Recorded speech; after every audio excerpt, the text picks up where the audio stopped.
In this video, I'm going to show you how to replace your front shock, which is what sits inside of the spring, so we'll have to take all that apart on this Toyota 4Runner. Let's get started. To start, let's remove the wheel. Typically, you'll have a 21mm lug nut, but these are not factory wheels, so for me, I'm going to use a 19mm. Regardless of your size, remove all 6 of your lug nuts, and then we'll remove the wheel.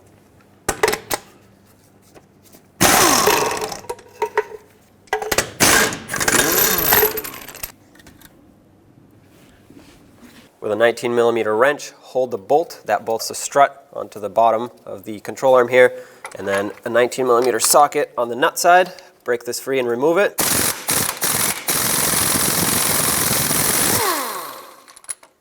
Okay, there's going to be a washer here. Take that off. Also, make sure that this bolt spins freely. If it doesn't, that means it's seized inside the bushing of the strut here.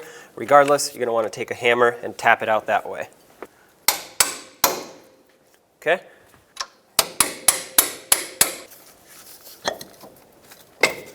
There we go. Take it out the other side. I sprayed all of these with rust penetrant, and technically there are 14mm nuts that hold the strut onto the strut tower, but mine are very rusty, so I'm going to actually hammer on a 13mm because a 14 is too loose. Now I'm going to grab a long ratchet, try to break these free.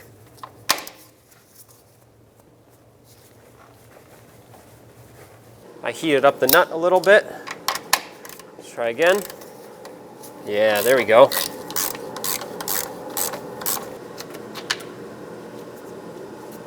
Let's try the second one.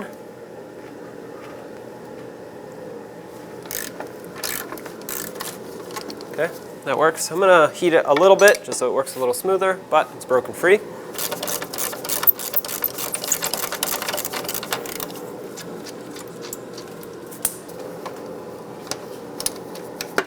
Loosen up this rear nut as well, take that off, and now you can pull down the strut assembly. I have my strut in a professional strut compressor. Don't attempt this if you don't have the right tools because this spring is under a lot of tension. I'm going to squeeze this down until the spring compresses enough to let go of both top and bottom. I sprayed more rust penetrant on this. Tap a 17mm socket on. Hopefully yours isn't as rusty as this one.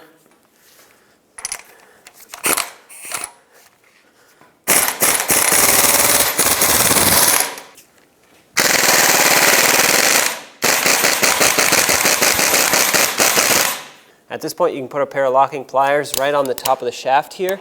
Try to tighten it as much as you can. Another trick is once you clamp it down and you want it extra tight, just use another pair of pliers on the end of the adjuster screw. Extra tight. Now, I'm going to spray it once again. Now let's work the nut back and forth. Okay.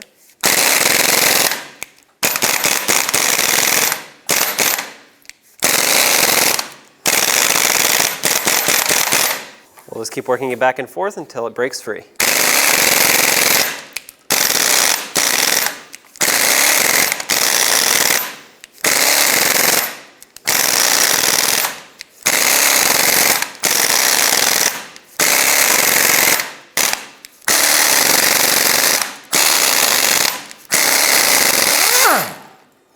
There it goes.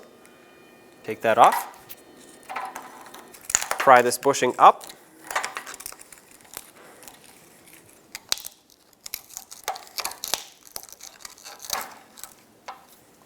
Release the locking pliers.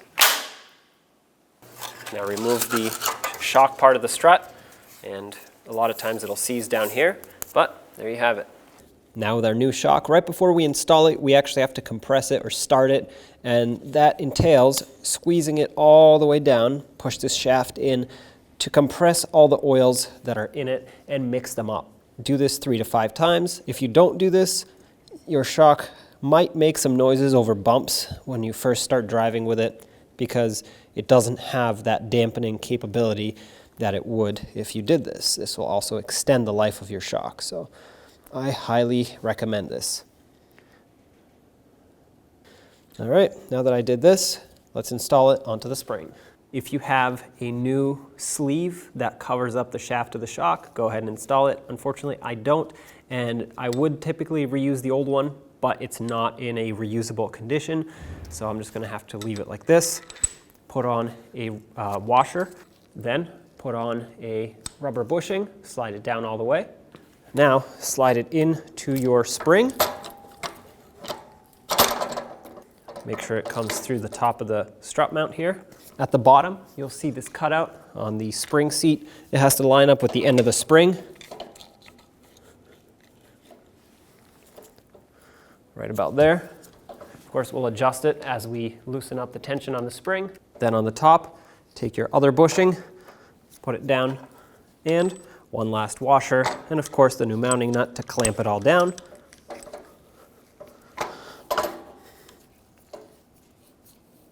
When I tighten this, I'm just going to tighten until these rubber bushings start to squish. Once they have started squishing, I don't want to just completely crush them and make them look like a pancake, because in just a few months, these will crack, break, and you'll have to do the job all over again. So just put a little bit of tension on them. That should be good. All right, now let's tighten this. The new mounting nut is an 18 millimeter. Right about there, the bushings are squishing down. That's perfect. That's all the pressure I want to put on them. Okay. That's seated right there. Now loosen up the spring compressor.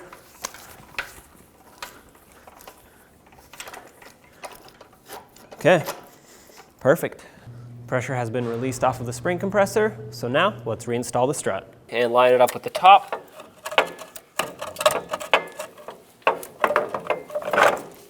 I have my mounting nuts ready so I can attach at least one of them.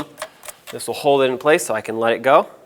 If the bottom of your strut does not line up with the hole in the control arm, that means if it's sitting at an angle, most likely you have it in backwards at the top. So just take it out, spin it around 180 degrees, and it should line up like this. Even if it's not 100% perfect, of course, this is better than it sitting the other way around.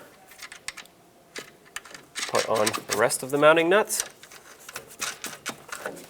And let's tighten them up. These get torqued to 47 foot-pounds.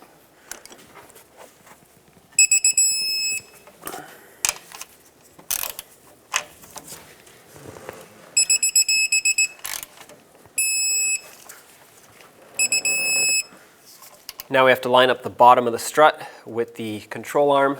You can either pull down on this if you have enough strength, or you can stick a pry bar at the top of the strut, pry the whole control arm down as you push the strut in, because the bolt needs to come in from the back side, and it's more difficult to get that to line up and do this at the same time. I'm going to use this 3/8 extension, push the strut in, stick the extension in through the hole from the front, and then as I put the bolt in from the back side, this is already lined up, and I can tap the bolt in, and that'll push the extension out. Well, let's grab a pry bar underneath.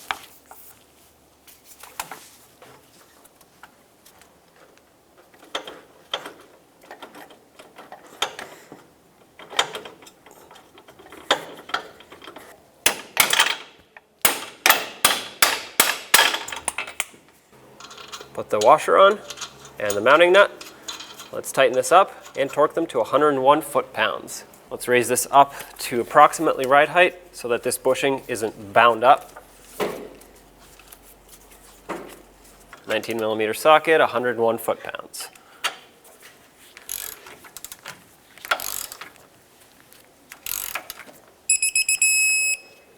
That's it right there. Take pressure off your control arm.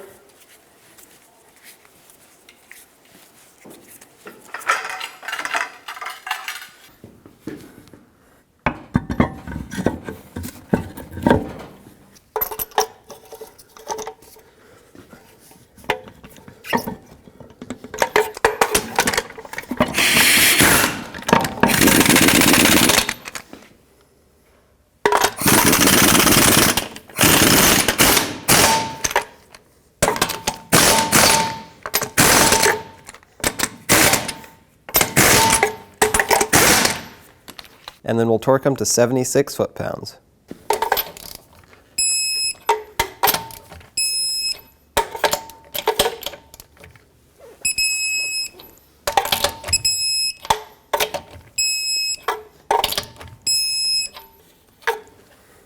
There you go. When only the best will do, demand TRQ. The only company that lets you view before you do. TRQ is committed to offering the highest quality aftermarket auto parts that are engineered for peace of mind.